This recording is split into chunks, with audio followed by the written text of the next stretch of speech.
warahmatullahi wabarakatuh. Hai teman-teman sekalian, ketemu lagi kita dengan podcast Arsipku, Dinas Kearsipan Provinsi Sumatera Selatan.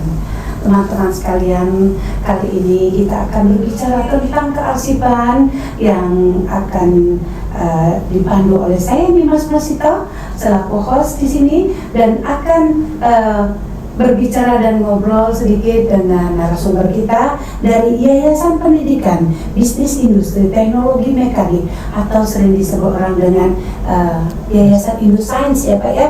SMK Bistek, Bu. SMK Bistek, teman-teman sekalian. Karena apa di yayasan tersebut? Ada berapa Pak SMK-nya? Kami di Yayasan YP Bistek itu ada 2 sekolah. Ada SMK Bistek Palembang dan juga ada SMK Indosains Palembang. Hanya saja untuk yang saat ini SMK Bistek dan Indosains itu akan kami merger menjadi SMK Bistek saja, Bu. Bistek saja, ya. Tidak Indosains ya Pak? Tidak. Oh iya teman-teman sekalian, kita perlu kenalan dulu dengan narasumbernya. Saya kenalkan narasumber kita kali ini adalah Bapak Rahmat Hidayat. Selamat datang Bapak. Boleh mungkin Bapak memperkenalkan diri kepada teman-teman sekalian? Perkenalkan, saya Rahmat Hidayat dari SMK Bistek Palembang. Saya mewakili SMK Bistek. Saya menjabat sebagai wakil kepala sekolah bidang kurikulum. Ya. Terus di sana Pak, kalau di SMK Bistek itu ada berapa jurusan? Kami di SMK Bistek itu, Bu, ada 7 jurusan. Yang pertama itu ada jurusan teknik alat berat, kemudian ada jurusan TKR, TBSM, kemudian jurusan listrik, kemudian juga ada jurusan TKJ, ada jurusan akuntansi, dan tentunya ada jurusan perkantoran. Oh, ya, ada 7 jurusan. Jadi manajemen perkantoran ya Pak ya? Iya, benar, manajemen Nah, ini kan rombongan nih berkunjung teman-teman sekalian, rombongan dari SMK Bistek ya. Sekarang ini berkunjung ke Dinas Kearsipan. Pasti ada tujuannya. Tapi kami sangat mengapresiasi dari Dinas Kearsipan, sangat senang untuk dikunjungi karena apa? Akan menambah daripada wawasan anak-anak tentang kearsipan, dan kita hubungkan dengan pendidikan atau mata pelajaran di sekolah. Itu mata pelajaran yang di kelas berapa itu? Kami tentunya ini di jurusan perkantoran. Itu biasanya kami mempelajari kearsipan itu dari kelas 10 kemudian sampai kelas 11, sehingga nanti pada saat kelas 12 anak-anak magang sudah paham tentang dunia kearsipan yang ada di instansi pekerjaan. Jadi kami juga harapkan dari kunjungan kami ini meningkatkan pemahaman siswa kami tentang kearsipan yang ada di Dinas Kearsipan Provinsi Sumatera Selatan. Oh, demikian Pak ya. Juga kita selama ini sudah ada kerjasama teman-teman dengan SMK Bistek. Hanya saja mungkin ada harus pengembangan Pak ya. Karena selama ini Dinas Kearsipan Provinsi Sumatera Selatan selaku LKD melaksanakan fungsinya selaku pembina. Jadi kita ada pembinaan dengan menjadi apa Pak? Kita kalau di Bistek? Kebetulan di Bistek itu menjadi penguji sebagai asesor di ujian kompetensi kejuruan yang ada di sekolah kami untuk jurusan perkantoran. Khusus untuk jurusan perkantoran. Mungkin kita akan kembangkan lagi dengan kerjasama. Mungkin teman-teman sekalian yang punya koneksi atau punya hubungannya tentang kearsipan, dipersilakan untuk mengembangkan kerjasama dengan kita, seperti Bistek akan melaksanakan kerjasama kita Pak ya, tidak hanya untuk sekedar untuk penguji untuk ujian kompetensi kearsipan, namun juga bisa lebih lanjut, bisa menjadi bukan host ya Pak ya, tapi menjadi guru tamu ya, guru tamu, ataupun juga ada magang Pak ya, magang. Pada Dinas Kearsipan Provinsi Sumatera Selatan selalu dan setiap tahun itu ada beberapa sekolah yang magang tentang kearsipan dari sini Pak. Terus kita juga menjalin kerjasama berbentuk MOU, jadi tidak hanya anak muridnya saja yang belajar tentang kearsipan, tapi juga bisa untuk guru-gurunya, Guru-guru, ya, tata usahanya. Jadi kita mengetahui bagaimana pengelolaan arsip yang baik dan benar sesuai dengan peraturan yang berlaku. Nah, selama ini orang berpikir sudah kami arsipkan Ibu, Bapak, tapi sudah rapi begitu ya. Tapi pengelolaan dan pemberkasannya mungkin akan lebih baik kalau sesuai dengan peraturan yang berlaku, dengan prinsip penyimpanan mudah itu disimpan dan mudah juga untuk ditemukan begitu kan. Demikian juga saking pentingnya suatu arsip itu, arsipnya hilang maka asetnya pun hilang. Iya. Begitu, Nah, ya. itu. Karena kita tahu namanya arsip kan Pak banyak fungsi ada beberapa. Yang paling penting adalah di fungsi arsip itu di dalam pengelolaan arsip dinamis yang sehari-hari kita ketemu. Iya. Nah, menurut Bapak bagaimana Pak pengelolaan arsip yang sering ketemu kita di hari-hari dalam kehidupan kita?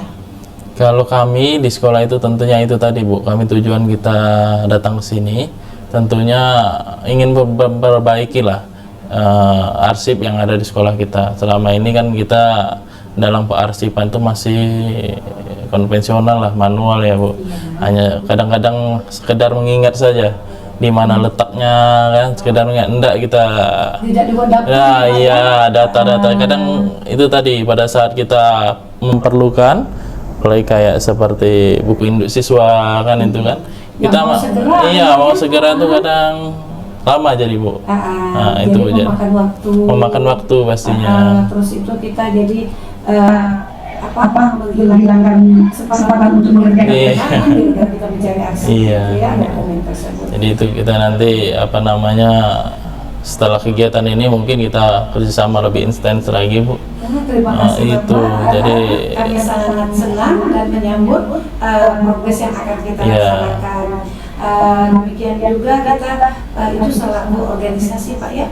Nah juga dengan kehidupan kita sehari-hari itu banyak arsip vital yang telah kita harus simpan dan terukur tersimpan dengan rapi, dan kita juga dapat mengarsipkannya sesuai dengan ketentuan yang memudahkan kita untuk mendapatkannya. Sebagai contoh nih, kita sekolah nih Pak ya, dari awal, dari TK sampai ke perguruan tinggi, sampai itu terus kita simpan di mana? Pasti coba kalau Pak Rahman nyimpannya di mana? Nah, itu kalau di rumah itu biasanya kita memang lemari khusus ya Bu. Ya. Kalau di rumah itu kami ada lemari memang khusus untuk dokumen. Nah kan kami ya sekarang kan kita tidak tahu musibah Bu ya kadang-kadang kan. Nah, jadi memang ada khusus kita lemarinya untuk penyimpanan berkas-berkas. Yang pasti tidak berkas kayak kita dari sekolah, ijazah, kemudian sertifikat yang kita kadang miliki kan. Kemudian ada sertifikat, yang pastinya rumah kan. Nah itu penting itu. Nah itu namanya arsip apa Pak? Arsip vital itu. Iya. Ya. Arsip yang tidak bisa digantikan atau diubah apabila hilang atau rusak. Nah, jadi seperti kami juga tadi kan sudah memberikan sedikit pembekalan kepada anak-anak arti pentingnya satu arsip, dan arsip vital itu sebaiknya itu dilaksanakan apa? Duplikasi Pak. Duplikasi tapi yang otentik. Secara konvensional bisa kita dengan menggandakan. Namun juga kalau secara sekarang dengan ada kemajuan zaman dengan digitalisasi, kita pakai apa? Kita simpan di cloud, aplikasi ya, atau di drive.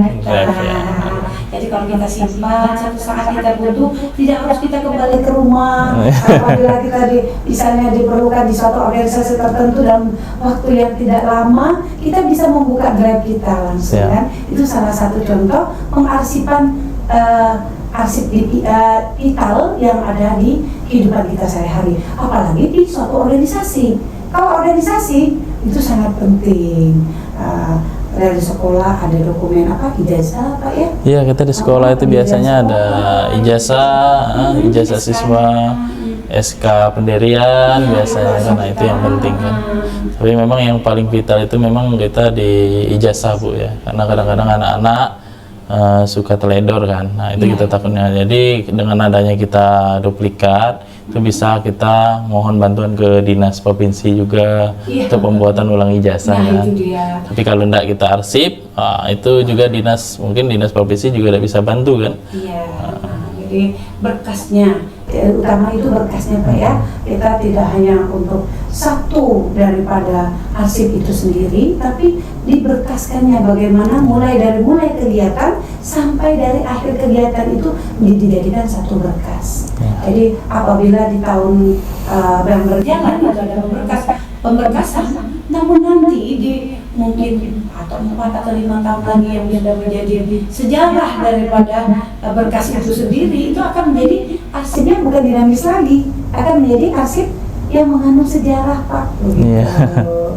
Oh ini pernah kami melaksanakan kegiatan kunjungan studi pada Dinas Kearsipan pada tahun 2025. Nanti dibuka oleh teman-teman kita di 2028 atau 30 sudah menjadi arsip yang menjadi sejarah. Gitu. Dan semoga bisa terulang lagi kunjungannya. Mudah-mudahan. Gitu. Nah, untuk terakhir Pak, bagaimana pendapat Bapak, pandangan Bapak tentang Dinas Kearsipan dan kerjasama kita ini? Siap. Jadi tanggapan kami setelah kami dari pagi tadi datang, itu Dinas Kearsipan ini sangat mendukung sekali untuk dunia pendidikan. Jadi kami sangat berterima kasih banyak. Ini sini fasilitasnya juga sangat mendukung untuk proses pendidikan yang ada di sekolah kami. Dari sini nanti kami mungkin bisa mengambil pelajaran tentang kearsipan yang ada tentunya di tata usaha di sekolah kami, Bu. Ya, karena sekarang juga kami tidak mungkin tata sekolah di kami itu mungkin belum sebaik yang ada di sini. Mulai dari arsip yang sudah lama itu masih tersimpan rapi kan. Kalau di sekolah kami mungkin itu sudah bertumpuk. Mungkin di kardus kita tidak tahu juga itu kardusnya di mana kan. Nah, jadi mungkin dari sini kita akan ambillah pelajaran yang baik, dan kami ke depannya mohon bantuan dari Dinas Kearsipan juga untuk mendukung proses kerja yang ada di sekolah kami. Ya, kami dari dinas dari sekolah tersebut kami sangat berterima kasih, dan selaku Dinas Kearsipan yang berfungsi pembinaan begitu ya, terus itu mempublikasikan pentingnya suatu arsip. Sangat welcome sekali dengan kunjungan Bapak Ibu yang dari sekolah yang memang ada niatan untuk menjadikan arsip itu suatu hal yang penting, dan juga merupakan sejarah hidupnya Pak ya. Iya, sejarah hidup benar. Sejarah hidup sudah pernah ke sini, dan juga kami juga selain program kunjungan begini Pak, kami juga mengunjungi, begitu, dan juga ada program magang anak-anak sekolah dengan harapan magangnya anak-anak itu merupakan bagi kami relawan arsip yang dapat menyebarkan begitu pentingnya suatu arsip dalam kehidupan kita, baik perorangan maupun organisasi. Oke teman-teman sekalian, untuk kali ini kita cukupkan dahulu perbincangan kita dan pertemuan kita, dan kita akan lanjutkan dengan podcast arsipku yang lainnya yang tentunya akan lebih menarik dengan tema-tema yang berbeda. Demikian kami akhiri. Billahi taufiq wal hidayah. Wassalamualaikum warahmatullahi wabarakatuh.